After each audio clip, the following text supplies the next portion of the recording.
بسم اللہ الرحمن الرحیم۔ ہم نے شرائط نماز کا ایک سلقہ سا جائزہ لیا ہے۔ اب ہم فرائض نماز کی طرف آتے ہیں۔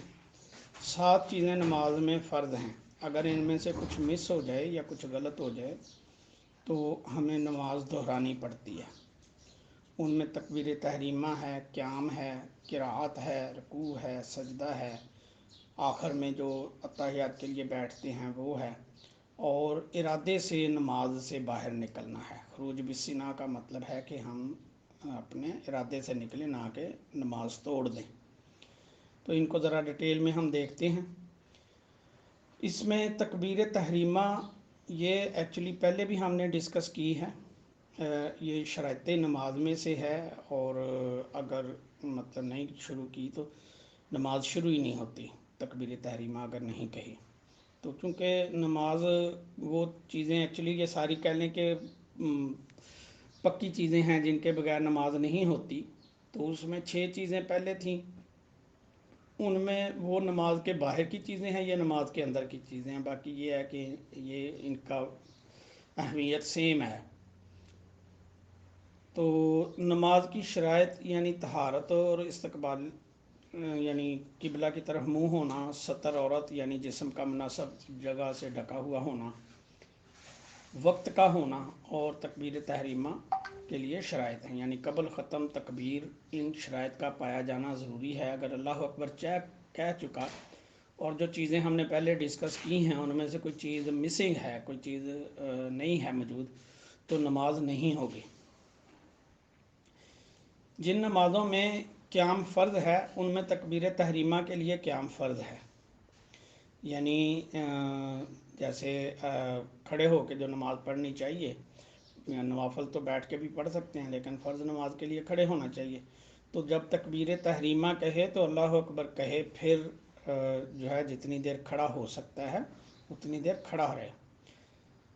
اگر امام کو رکوع میں پایا اور تکبیر تحریمہ کہتا ہوا رکوع میں گیا، یعنی تکبیر اس وقت ختم کی کہ ہاتھ بڑھائے تو گھٹنے تک پہنچ جائے، تو نماز نہیں ہوگی۔ یعنی اللہ اکبر کہتے ہی، اللہ اکبر کہنے کے پروسیس میں ہی رکوع میں چلا گیا تو نماز نہیں ہوگی۔ پہلے تسلی سے کھڑا ہوگا سیدھا، اللہ اکبر مکمل ہو گئی، اس کے بعد اللہ اکبر دوبارہ کہہ کے رکوع میں جائے گا۔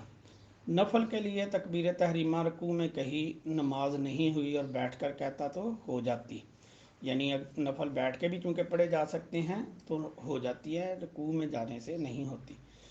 مقتدی نے لفظ اللہ امام کے ساتھ کہا مگر اکبر کو امام سے پہلے ختم کر چکا، نماز نہیں ہوئی۔ اس لیے مقتدی کو تھوڑا پیچھے پیچھے چلنا چاہیے، جلدی نہیں کرنی چاہیے۔ امام کو رکوع میں پایا اور اللہ اکبر کھڑے ہو کر کہا مگر اس تکبیر سے تکبیر رکوع کی نیت کی، نماز شروع ہو گئی اور یہ نیت لغو ہے۔ ٹھیک ہے، یعنی اللہ اکبر کھڑے ہو کے کہا لیکن وہ تکبیر جو ہے وہ رکوع کی نیت کی کہ یہ جو میں اللہ اکبر کہہ رہا ہوں رکوع کے لیے کہہ رہا ہوں، رکوع میں جاتے ہوئے بھی تو اللہ اکبر کہنا ہوتا ہے نا، اور چونکہ یہ پھر نماز شروع ہو گئی اور یہ نیت لغو ہے، یعنی یہ نیت ٹھیک نہیں ہے۔ امام سے پہلے تکبیر تحریمہ کہی، اس بارے میں علماء سے پوچھیں، اس وقت مجھے اس کا علم نہیں ہے کہ یہ اب اگر اس کی نیت نہیں ہے تو نماز ہوگی کہ نہیں ہوگی۔ امام سے پہلے تکبیر تحریمہ کہی، اگر ابتدا کی نیت ہے نماز میں نہ آیا ورنہ شروع ہو گئی، مگر امام کی نماز میں شرکت نہ ہوئی بلکہ اپنی الگ نماز یعنی پڑھی، امام سے پہلے تکبیر تحریمہ، تو یعنی نماز آپ کی ہو گئی لیکن وہ جماعت کے ساتھ نماز نہیں ہوئی۔ امام کی تکبیر کا حال معلوم نہیں کہ کب کہی، تو اگر غالب گمان ہے کہ امام سے پہلے کہی تو نہیں ہوگی نماز، اور اگر غالب گمان ہے کہ امام سے پہلے نہیں کہی تو نماز ہو جائے گی، اور اگر کسی طرف غالب گمان نہ ہو تو احتیاط یہ ہے کہ نماز توڑ دے اور پھر سے اللہ اکبر کہہ کے نیت باندھ لے۔ جو شخص تکبیر کے تلفظ پر قادر نہ ہو، مثلا گونگا ہو یا کسی اور وجہ سے زبان بند ہو، اس پر تلفظ واجب نہیں ہے، دل میں ارادہ کافی ہے۔ اللہ اکبر کو اعلیٰ یا اکبر کو اکبار यहाँ इस तरह से कहना जो है वो मानी को ख़राब कर देता है, तो इससे नमाज नहीं होती। और अगर जानबूझ के पता है कि ये मानी हैं इसके, तो जानबूझ के कोई कहेगा तो ये चूँकि गुस्ताखी है तो वो बंदा काफर हो जाएगा। पहली रकत का रुकू मिल गया तो तकबीर उला की फजीलत मिल गई। इसमें हम ये जो केसेस डिस्कस कर रहे हैं, मसाइल, मसला नंबर, ये केस हैं मुख्तलिफ़ किस्म के, तो ये हमने कुछ शार्ट कर दिए हैं कि जो आजकल की लाइफ में कम पाए जाते हैं केस, उन पे हमने उनको कम कर दिया ताकि आपका इंटरेस्ट बना रहे। क़याम जो खड़ा होना है उसमें क्या क्या एहतियातें ज़रूरी हैं। क़याम कमी की जानब इसकी हद यह है कि यानी कम अज़ कम क़याम जो है वो कितना होना चाहिए, कि यानी किस तरह से खड़ा होना चाहिए कि वो अगर हाथ फैलाए तो घुटनों तक ना पहुँचे, यानी थोड़ा सा झुका हुआ है, अगर हाथ लंबे करे तो घुटने तक नहीं पहुँचते, तो कम अज़ कम इतना सीधा खड़ा होना ज़रूरी है। अगर इससे कम सीधा खड़ा है तो वो तो रुकू की हालत होगी ना, क़याम की ना हुई। क़याम इतनी देर तक है जितनी देर किरात है, यानी जितनी देर अल्हम्दुलिल्लाह और अल्हम्दुलिल्लाह के बाद सूरत है उतनी देर क़याम करना फ़र्ज़ है। और वाजब बक़द्र वाजब और बक़द्र सुन्नत सुन्नत, यानी जितना पढ़ना फ़र्ज़ है, क़िरात पढ़ना फ़र्ज़ है। वो क़िरात के ज़ुमरे में आएगा, आगे हम देखेंगे कि कितनी क़िरात फ़र्ज़ है और कितनी वाजब है और कितनी सुन्नत है। तो जितनी देर अगर क़िरात एक आयत पढ़ना फ़र्ज़ है तो उस एक आयत के बराबर खड़े होना क़याम फ़र्ज़ है। अगर 2 आयत पढ़ना फ़र्ज़ हैं, वाजब हैं, तो 2 आयत पढ़ना, जो 2 आयत के बराबर खड़े होना वाजब है। इसी तरह मतलब जितनी देर क़िरात वाजब है उतनी देर क़याम वाजब है। ये हुक्म पहली रकत के सिवा और रकतों का है। रकत ऊला में क़याम फ़र्ज़ में मिक़दार तकबीर तहरीमा भी है, यानी बाकी 3 रकतें हैं या 2 हैं या 1 है, जो भी है उनमें तो क़याम जो है वो इतनी देर है जितनी देर हम कहते हैं कि क़याम जो है वो क़िरात के बराबर है। लेकिन जो पहली रकत है उसमें चूँकि तकबीर तहरीमा भी शामिल है और उसमें सना, तावुज़, तस्मिया यानी औज़ुबिल्लाह बिस्मिल्लाह शामिल है, तो इतनी देर वो भी क़याम में फ़र्ज़ क़याम में शामिल हैं, इतनी देर खड़े होना। फ़र्ज़, वितर और ईदीन सुन्नत फ़जर में क़याम फ़र्ज़ है। यानी ये जो हैं फ़र्ज़, वितर, ईदों की नमाज और फ़जर की सुन्नतें, इनमें क़याम फ़र्ज़ है कि बग़ैर उज़र के बैठकर ये नमाज़ें पढ़ेंगे तो नहीं होंगी। ठीक है, उज़र जो है वो किसी आलिम दीन से पूछना चाहिए, ख़ुद से अपना उज़र नहीं बना लेना चाहिए, वो मुनासिब नहीं है। एक पाँव पर खड़ा होना यानी दूसरे को ज़मीन से उठा लेना मकरूह तहरीमी है, और अगर उज़र की वजह से ऐसा किया तो हर्ज नहीं, यानी किसी वजह से ज़ख्मी है या कोई मसला है तो फिर तो कोई बात नहीं, लेकिन बिला वजह एक पाँव पे खड़े होना मुनासिब नहीं है। अगर क़याम पर कादर है मगर सजदा नहीं कर सकता तो इसे बेहतर ये है कि बैठकर इशारे से पढ़े और खड़े होकर भी पढ़ सकता है। जो शख्स सजदा कर तो सकता है मगर सजदा करने से ज़ख्म उसका खुल सकता है, जब इसे बैठकर इशारे से पढ़ना मुस्तहब है और खड़े होकर इशारे से पढ़ना भी जायज़ है। जिस शख्स को खड़े होने से कतरा आता है या ज़ख्म बहता है और बैठने से नहीं, तो उसे फ़र्ज़ है कि बैठ कर पढ़े। अगर और तौर पर उसके रोक ना सके तो, यानी वो खड़े होकर नहीं रोक सकता है तो बैठ कर पढ़े। यूं ही खड़े होने से चौथाई सतर खुल जाएगा या किरात बिल्कुल ना कर सकेगा तो बैठ कर पढ़े, और अगर खड़े होकर कुछ भी पढ़ सकता है तो फ़र्ज़ है कि जितनी देर खड़े होने पर कादर है उतनी देर खड़े होकर पढ़े, बाकी जब थक जाए या नहीं खड़ा हो सकता तो फिर बैठ जाए। हमारे यहाँ ये बहुत मसला है, मसाजिद में कुर्सियाँ रखी हुई हैं, लोग पैदल चल कर आते हैं, वो वहाँ खड़े होकर नमाज नहीं पढ़ते।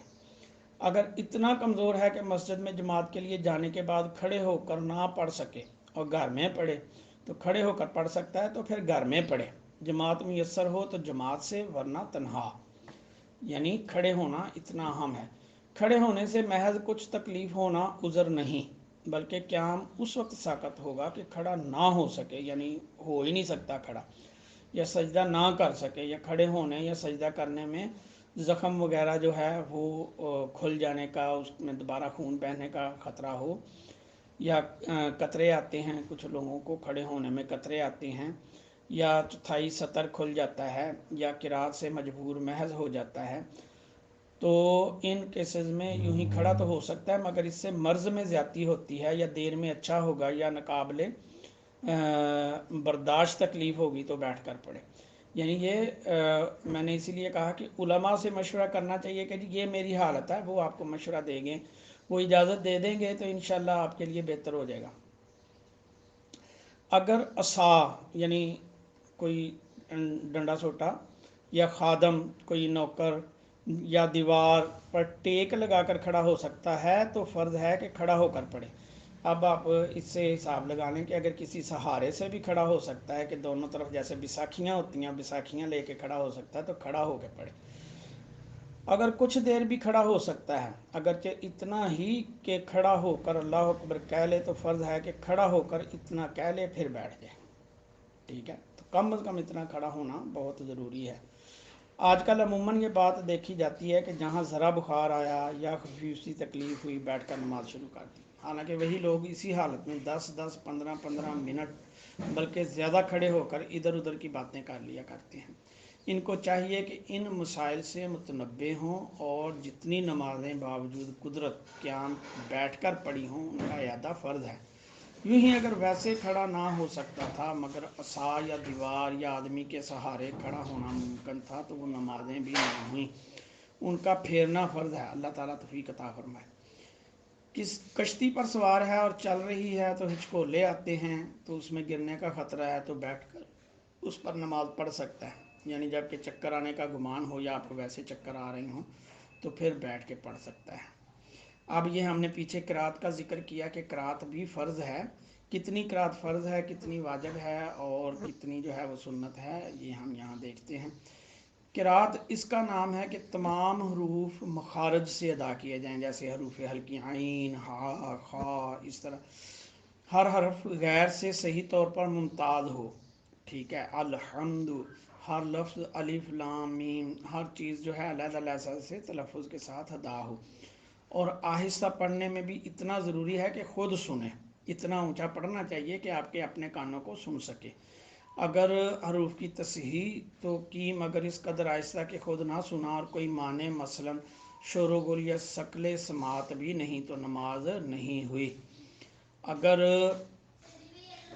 आप इतना स्लो पढ़ें कि आपके कानों को भी सुनाई नहीं देता, तो फिर आपको जो है वो नमाज दोबारा पढ़नी चाहिए। यूँ ही जिस जगह कुछ पढ़ना या कहना मुकर्रर किया गया है, इससे यही मकसद है कि कम से कम इतना हो कि खुद सुन सके। मसलन तलाक देने, आज़ाद करने, जानवर ज़बह करने में, तो खुद जो है इतना ऊंचा कहना चाहिए।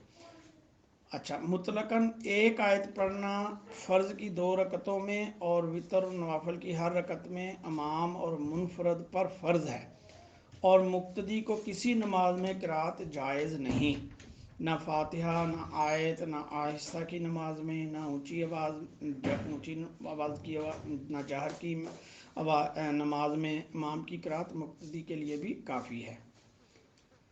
फ़र्ज़ की किसी रकत में किरात ना की, ये फ़कत एक में की, नमाज फासद हो गई।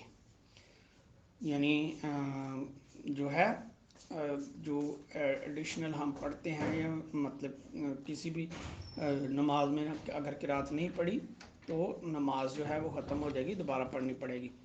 छोटी आयत जिसमें 2 या 2 से ज़ायद कलमात हों पढ़ लेने से फ़र्ज़ अदा हो जाएगा।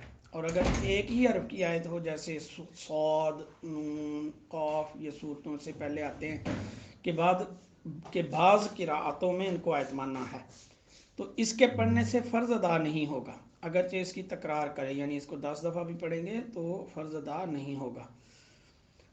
रही एक कलमा की आयत जैसे मुदहामतान, इसमें इख्तिलाफ है और बचने में एहतियात है। सूरतों के शुरू में बिस्मिल्लाहिर्रहमानिर्रहीम एक पूरी आयत है, मगर सिर्फ उसके पढ़ने से फ़र्ज़ अदा नहीं होगा। چھوٹی قرات شاذہ سے فرض ادا نہیں ہوگا، یوں ہی بجائے قرات آیت کے ہجے کی نماز نہ ہوگی، یعنی آیت کے ہجے کرنے سے بھی نماز نہیں ہوگی۔ ہم باقی کا جو ہے وہ آپ کو نیکسٹ لیکچر میں بتاتے ہیں۔